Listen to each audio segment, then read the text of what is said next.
We're expecting some big retail earnings this week as well.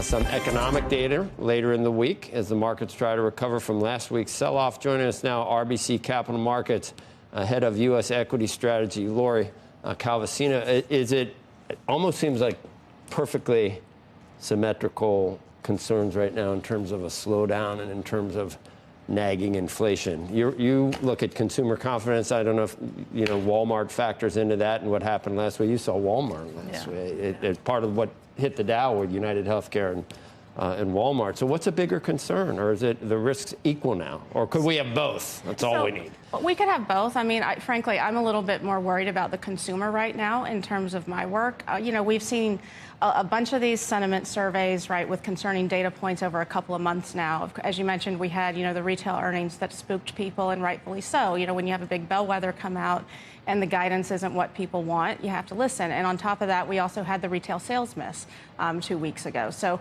we've seen reasons to be concerned about the consumer coming from a lot of different angles. And it's interesting, Joe, I mean, you mentioned earnings and how we're getting all these retail earnings this week. I've been scouring what has come out so far from the consumer companies, and the conversation for a year ahead outlook season is really light and really cursory. So we're seeing, we've got all these, bad data points, right, coming out, and the companies are just kind of briefly and very quickly alluding to these old themes that they've been talking about for the past year, but they're not really digging into, kind of how the quarter's gone month to month and how the year got started.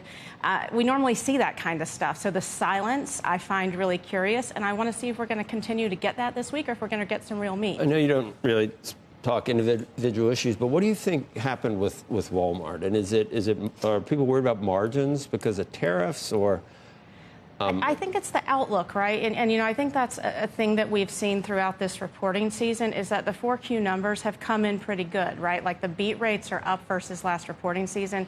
And we're not getting a lot of downward guidance in this reporting season, but we're not getting a lot of upward guidance either. But is that crazy? I mean, there's a lot of unknowns, particularly for a retailer if you're dealing with potential tariffs, potential taxes that could come through. Questions about the consumer. You'd be crazy to get out there and say, hey, everything's great. Is it really as bad as the stock sell-off would imply? You know what's interesting, Becky? If you look back last year at this time, we got a big upward wave of downward guidance. And so companies really went out and kind of lowered the bar. And we're getting that for some companies, but we're not getting that generally. And that ended up being a good thing last year, right? Because they lowered the bar, companies were able to meet those numbers, and we had very stable earnings growth estimates for the year. I only say that because the former U.S. CEO for Walmart, Bill Simon, said he thought that people were maybe misreading this, that the outlook was, or at least what the company's doing right now is a lot better than what the stock sell-off would suggest. And look, I will say the Conference Board, CEO confidence survey came out last week, and I had been reading week to week and sort of seeing uncertainty overtake optimism, and I was actually surprised when that Conference Board data point came out as strong as it did. So it told me optimism has been dented on the corporate side, but not derailed.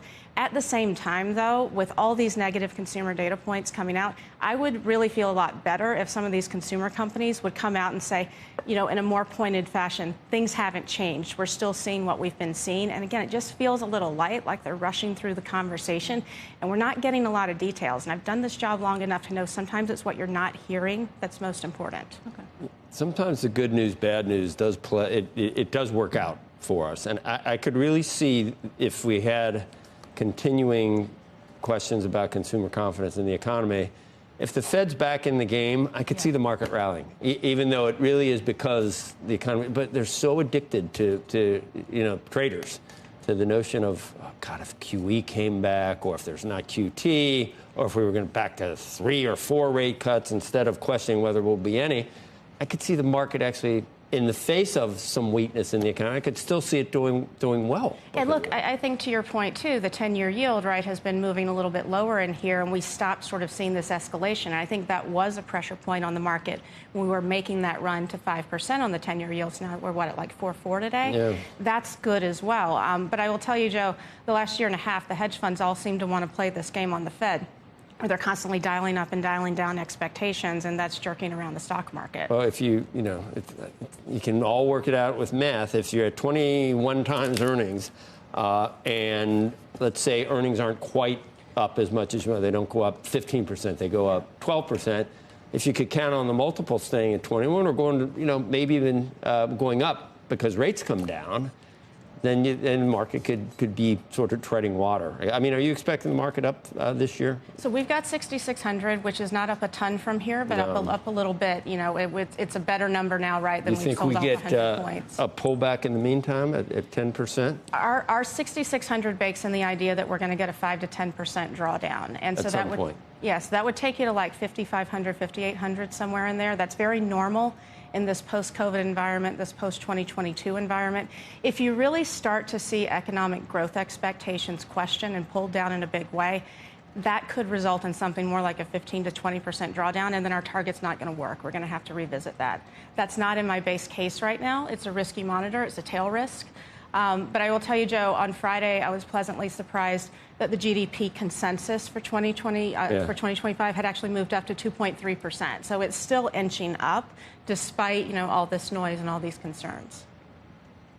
I can't even imagine if we got a 20% drawdown, just politically, what that looks like. Except for someone who grades himself. Right.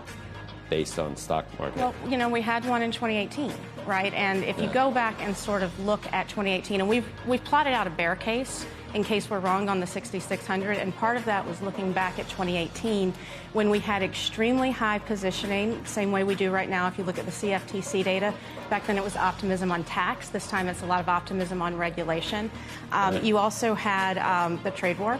That didn't really hit markets until the kind of third and fourth quarter when companies came out in that kind of 2Q reporting season and said tariffs are going to cause us some trouble. And tariffs kind of went away after that. Yeah, but then you also had Fed concerns, right? It was concerns about QT, too many hikes, and you did have economic growth concerns because of the Fed and the trade war. So if you got into something like that again, you could do 15 to 20% real fast.